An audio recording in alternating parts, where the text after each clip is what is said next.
আয়রনের কড়াই আর তাওয়া কী করে সিজন করতে হবে সেটাই তোমাদের আমি এই ভিডিওতে দেখাবো। আমি যে তাওয়াটা কিনেছি ওর মধ্যে একটা হালকা কোটিং রয়েছে, এই জন্য অতটা অসুবিধা নেই, তাও আমি ওকে সিজন করে রাখবো। প্রথমেই কড়াই আর তাওয়া দুটোকেই ভালো করে মেজে নিতে হবে, মেজে নিয়ে ধুয়ে নিতে হবে। কড়াইটাকে আমি হাই ফ্লেমেই রাখবো, তাওয়াটা আমি মিডিয়াম লো ফ্লেমে বসাবো। যখন ধোয়া বেরোনো শুরু করবে তখন এর মধ্যে আমি সর্ষের তেল দিয়ে দেবো। সর্ষের তেল দিয়ে নিয়ে আমি ভালো করে টিস্যু পেপারের সাহায্যে তাওয়ায় মাখিয়ে নেব, আর কড়াইতে আমি খুন্তির সাহায্যে ভালো করে তেলটা স্প্রেড করে দেবো। 2 মিনিট ধরে তেলটাকে আমি ভালো করে মিক্স করবো, ওখানে যদি কোনো ইম্পিউরিটিস থাকে তাহলে বেরিয়ে আসবে। তারপর গ্যাস ফ্লেমটা বন্ধ করে দুটোকেই ঠান্ডা হতে দিতে হবে, তারপর ভালো করে মেজে নিলে সিজনিং ডান।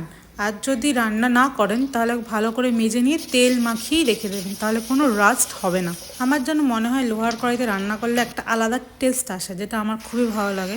তা আমি মোচা কাটছে না, আমি তাও কোনো রকমের এর মধ্যে করেছি। আর কী করেছি তাও তোমাদের দেখিয়ে দিচ্ছি। দেখা হবে নেক্সট ভিডিওতে। টাটা।